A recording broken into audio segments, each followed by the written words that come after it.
నమస్కారం అండి. ఈరోజు పాలకుర్తి ఎమ్మెల్యే యశస్విని రెడ్డి, ఆమె అత్తగారైనటువంటి ఎన్ఆర్ఐ ఝాన్సీ రెడ్డి ఇద్దరు కూడా కంబైన్డ్గా ఒక ప్రెస్ మీట్ పెట్టి మాజీ మంత్రివర్యులు ప్రజానేత ఎర్రబెల్లి దయాకర్ రావు గారి మీద, అదేవిధంగా బీఆర్ఎస్ నాయకుల మీద వ్యక్తిగత దూషణ చేస్తూ పిచ్చి పిచ్చి ప్రేలాపనలు చేయడం జరిగింది. ఈ యొక్క ప్రెస్ మీట్లో వీరిద్దరు అత్తాకోడలు మాట్లాడిన మాటలను నేను తీవ్రంగా ఖండిస్తున్నాను. యశస్వి రెడ్డి మాట్లాడుతూ, నేను పాలకుర్తి నియోజకవర్గాన్ని బ్రహ్మాండంగా అభివృద్ధి చేయాలనే సంకల్పంతో ఉన్నాను. నేను ఇది చేస్తున్నా, సెక్రటేరియట్ చుట్టూ 10 సార్లు తిరుగుతున్నా. నేను కొడకంలో ఇంటిగ్రేటెడ్ స్కూల్ పట్టుకొస్తాను, తొర్రూరులో సబ్ రిజిస్ట్రార్ ఆఫీస్ పట్టుకొస్తాను, మొత్తం పాలకుర్తిలో డిగ్రీ కాలేజ్ పట్టుకొస్తాను, ఇంకా చెన్నూరు రిజర్వాయర్ని కంప్లీట్ చేస్తాను నా టెన్యూర్లో, ఎంతో డెవలప్మెంట్ చేస్తాను, అది ఇదని మాట్లాడతారు. ఇవే మాటలు మీరు గత ఎలక్షన్ టైంలో కూడా చెప్పారమ్మా. ఇప్పుడు మీరు వచ్చి అధికారంలోకి వచ్చి దాదాపు 15-16 నెలలు అవుతుంది. అంటే 1/3 అయిపోయింది. ఇంకొక మూడు సంవత్సరాలు మీరు అధికారంలో ఉంటారు. ఆల్మోస్ట్ 1.5 year అయిపోయినా కూడా ఏం చేయలేదు. ఇంతవరకు కనీసం ఫౌండేషన్ స్టోన్ లేని మీరు ఇంకా వచ్చేటువంటి 3 ఏళ్ల లోపల మీరు కంప్లీట్ చేస్తారని చెప్పడం హాస్యాస్పదం. మీ వల్ల ఏది కాదమ్మా. మొత్తం కంప్లీట్ ఫెయిల్ అయిపోయారు యశస్వి రెడ్డి గారు. మీరు కాన్స్టిట్యున్సీలో మీ మీద పూర్తిగా నమ్మకం పోయింది. అసలు కాంగ్రెస్ పార్టీ అంటేనే తెలంగాణ రాష్ట్రంలో పూర్తిగా నమ్మకం పోయింది. ఇంకా మరీ దాంట్లో వర్స్ట్ ఏంటంటే అట్టడుగున మీరున్నారు. మొత్తం ఈ దాంట్లో మీ పార్టీ తరఫున గెలిచిన ఎమ్మెల్యేలో మీ అంత అట్రప్లాప్ పాలకుర్తిలో కాంగ్రెస్ పార్టీ అంత అట్రప్లాప్ ఇంకెవరు కాలేదు. ఎందుకంటే జీరో, అబ్జల్యూట్లీ జీరో, ఏ పని చేయలే. సో కాకమ్మ కబుర్లు మీ అత్తగారైనటువంటి ఝాన్సీ రెడ్డి గారు చెప్పారు, నేను ఎన్ఆర్ఐ, నా దగ్గర కోట్ల డబ్బులు ఉన్నాయి, అమెరికా నుంచి పట్టుకొచ్చేసి నా సొంత డబ్బులతో ఇన్వెస్ట్మెంట్ చేస్తాను, అదే గుర్తూరు లోపల 60-70 ఎకరాలు ఆక్రమంగా ఉన్నారు కదా, వాటిని సక్రమం చేసుకోవడం కోసం స్కిల్ సెంటర్ ఓపెన్ చేస్తా, 1000 మందికి మేము ఉపాధి అవకాశాలు కల్పిస్తా ఉంటారు. ఏంది, ఎక్కడ పోయింది మీ ఫౌండేషన్ స్టోన్? ఎక్కడ పోయింది? ముఖ్యమంత్రి గారు వస్తారని ప్రకటించారు కదా, ఫౌండేషన్ స్టోన్ వేసారు కదా, బిల్డింగ్ కంప్లీట్ అయిందా? ట్రైనింగ్ అయిందా? ఎవరికైనా ఒకరికి ఉద్యోగం వచ్చిందా? ఎందుకమ్మాయి సొల్లు కబుర్లు?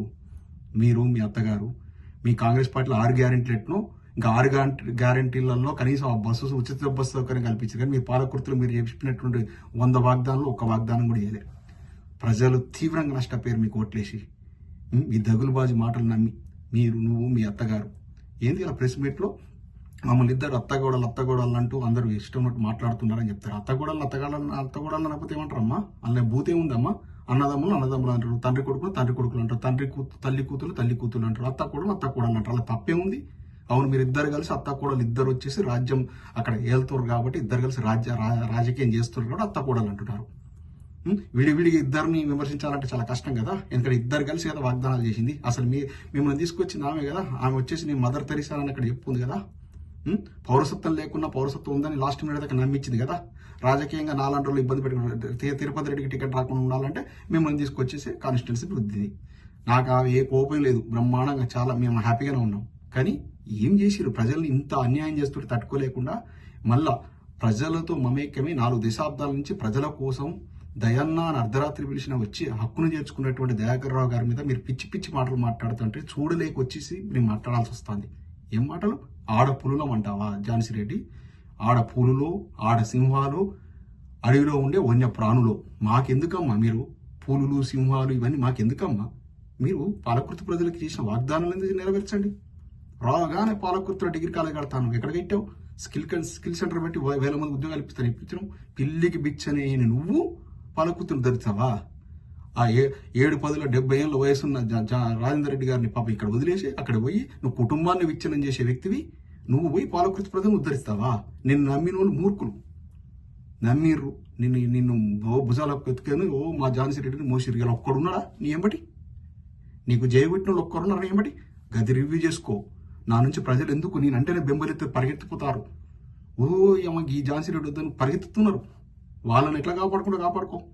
పాలకుర్తి ప్రజల నుంచి మమ్మల్ని ఉరికించి పంపిస్తావా? ఎవరిని పరిగెత్తిస్తావు? ఎవరు నువ్వు? ఎక్కడి నుంచి వచ్చినావు నువ్వు? అసలు ఎక్కడో ఖమ్మంలో పుట్టి అమెరికాకి ఎప్పుడు 50 ఏళ్ళ కింద వలస వచ్చి ఇక్కడ రెస్టారెంట్లలో అక్కడిక్కడ పనిచేసి రియల్ ఎస్టేట్ మరి దిబ్బడి సంపాదించి వెదజల్లి గెలుద్దామని వచ్చి వచ్చి మొత్తం ప్రజలను మోసం చేసి గిదా నీకు అసలు పౌరసత్వం ఉందా? ఓటక్కు ఉందా? ఓటక్కు కూడా చూపి, పౌరసత్వం కూడా చూపి. అప్పుడు మేము కనీసం మా భారతీయులను నమ్ముతాం. నీకు ఏది లేదు. నువ్వు ఒక టూరిస్టు, భారతదేశానికి వచ్చిన టూరిస్టు. విదేశీ వస్తారు కదా తెల్లవాళ్ళు, అట్లా వచ్చిన టూరిస్టు. ఉండాలి, పోవాలి.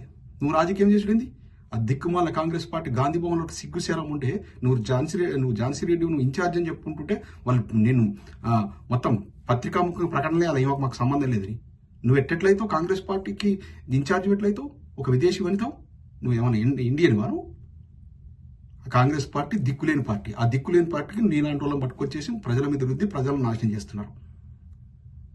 చిత్తశుద్ధి ఉంటే యశస్వి రెడ్డి గారు మీ అత్త ఆమె ఝాన్సీ రెడ్డి ఆమె యొక్క చట్టంలోకి వెళ్ళి బయటికి రా. ఆమె గీసిన గీత నుంచి బయటకు వచ్చేసి నువ్వు చదువుకున్న వ్యక్తి కదా, ఒక డిగ్రీ చేసినావు, ఒక యువకురాలివి, నీకు మంచి అవకాశం వచ్చింది, డెవలప్మెంట్ మీద ఫోకస్ చేయి. కానీ తలుచుకుంటారు తర్వాత ఫలానా యశస్వి రెడ్డి ఉంటే మళ్ళీ గెలిచేది లేదు, మనం పెట్టేది లేదు, కానీ కనీసం కొద్దిగా మంచిదే ఉండే, ఆ అత్త ఎటువంటి పనికిమాల రాజకీయం చేసినా కోడలు మంచిగానే ఉండే అని చెప్పుకుంటారు.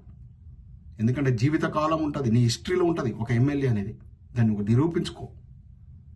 ఆమె మాటలు నమ్మి ఆమె అడుగుజాడలు ఇప్పటికైనా ఇప్పుడు మాకు తెలుస్తూ ఉంది, మీరు ఆమె చట్టాలకి బయటకు వచ్చి స్వతంత్ర నిర్ణయాలు తీసుకుంటేనే మీకు ఉంటుంది.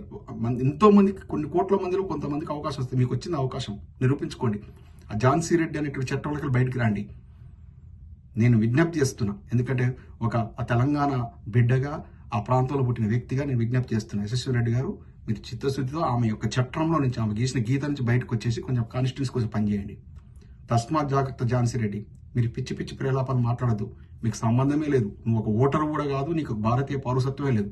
ఇష్టం ఉన్నట్టు నాయకుల గురించి అందరి గురించి మాట్లాడదు. ఒక ఆడదాని వేయి ఉండి పెళ్ళాలని మాట్లాడతావా? అత్తగోడలని అంటే అత్తగోడలంటే తప్పే ఉంది, పెళ్ళాలని మాట్లాడతావా? వేటాను తెలుగు సంఘాన్ని స్థాపించిన కదా, ఉమెన్ ఎంపవర్మెంట్ తెలుగు అసోసియేషన్, అందున్న సభ్యురాళ్ళకి అందరికి మీరు గిదని చెప్పేది. నాయకులందరి భార్యలను పెళ్ళాలని సంబోధిస్తావా? ఎక్కడ నేర్చుకున్నావు ఈ సంస్కృతి? ఎక్కడి నుంచి పట్టుకొచ్చినావు?